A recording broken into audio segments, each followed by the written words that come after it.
Bom dia, boa tarde, boa noite, galera. Estou aqui de volta para concluir com a segunda parte da primeira aula a respeito de configuração eletrônica. Nesse pequeno pedaço que a gente vai ver aqui, a gente vai tentar entender uma estruturação, analisando detalhes importantes da configuração eletrônica para cada elemento, entendendo uma certa divisão em termos de propriedades dos elementos químicos, para que a gente ingresse depois no entendimento da tabela periódica. A tabela periódica é o principal instrumento de consulta para os estudantes de química, principalmente no nosso nível. Se você souber olhar para ela com entendimento, você extrai informações muito importantes que vão te auxiliar muito na resolução de questões, em muitas questões mesmo, do ensino médio, para vestibular, para concursos, caso haja prova de química nesses concursos. Então vamos lá! Nós fizemos configuração eletrônica, deixei aqui no meu lindo quadro de parede de cozinha, uma coisa altamente tecnológica, ninguém nunca viu, uma inovação sensacional. No meu quadro de parede de cozinha, deixei aqui algumas configurações eletrônicas da aula 1. E eu quero mostrar para vocês aqui uma divisão importante com relação à presença dos elétrons mais energéticos. Nós aprendemos que o nível de valência é o nível mais externo, aquele que possui o número quântico principal maior na distribuição. Os elétrons de valência são os elétrons que estão no último nível, os elétrons daquele nível de valência, e falamos dos elétrons mais energéticos, que são sempre os últimos a serem distribuídos na configuração. E por conta da configuração eletrônica, veja você, por conta da configuração eletrônica, simplesmente no nosso nível aqui, a gente consegue identificar dois tipos diferentes de elementos químicos. Okay? Nós vamos falar agora sobre os elementos representativos e os elementos de transição.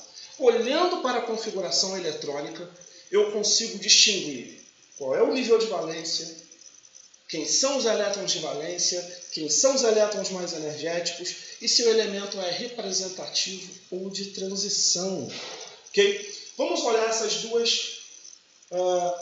duas configurações aqui. O átomo de magnésio e o átomo de oxigênio. Perceba bem, vamos extrair aqui, vamos tentar extrair aqui para o magnésio. O magnésio tem o primeiro nível, o segundo nível e o terceiro nível. O último nível é o terceiro.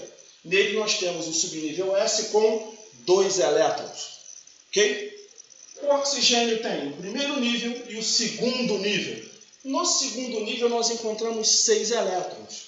2S2 é do segundo nível, 2P4 é do segundo nível também. Então totalizando 6 elétrons. Eles são elementos representativos. Preste bem atenção. Os elementos são representativos quando o elétron mais energético, lembra, sempre os distribuídos por último, os elétrons mais energéticos estão no subnível S ou no subnível P e ao mesmo tempo estão no nível de valência. Pesca aqui comigo. Os elétrons mais energéticos estão no subnível SP no nível de valência. O elemento é representativo. Por que ele é chamado de elemento representativo? Ele é chamado de elemento representativo porque os elétrons mais energéticos são elétrons de valência também. Ou seja, eles participam do poder de combinação daqueles átomos. Okay? Os elétrons mais energéticos vão participar da ligação química, vão ser importantes para entender o tipo de ligação química que esse elemento vai fazer. A gente poderia até dizer assim, os elétrons mais energéticos representam o poder de combinação desse átomo. Por isso são chamados de representativos. E aqui eu dei 2 exemplos. Você pode confirmar depois as configurações eletrônicas, tá?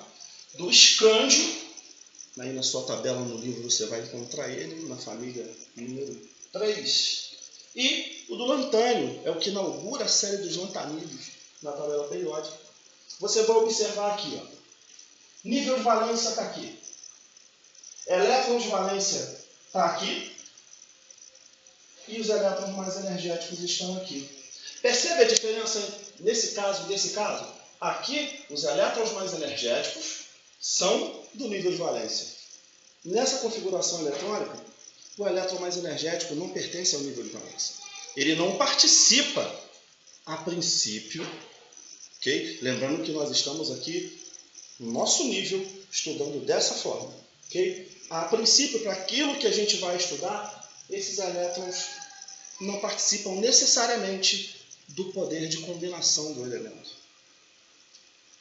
Então, os elétrons de valência estão no penúltimo nível, porque o último nível é o quarto, e os elétrons estão... O elétron mais energético está no terceiro nível. Olha aqui o lantânio. Olha onde está o elétron mais energético. Olha onde está o nível de valência e olha onde está o elétron de valência. Percebe aqui? Também é diferente desse. Temos aqui elétrons mais energéticos nos subníveis SP do nível de valência. Ele é representativo. Temos os elétrons mais energéticos no penúltimo nível, ok? Não no nível de valência, no penúltimo nível e no antepenúltimo nível. Nós estamos então elencando uma diferença básica entre elementos representativos e elementos de transição. Eu coloquei aqui no quadro rapidinho, ok? Vou tentar enquadrar aqui legal. Elementos representativos. Elétrons mais energéticos em subníveis SP do último nível, do nível de valência. Elementos de transição. Elétrons mais energéticos em subníveis D e F do penúltimo nível ou do antepenúltimo nível.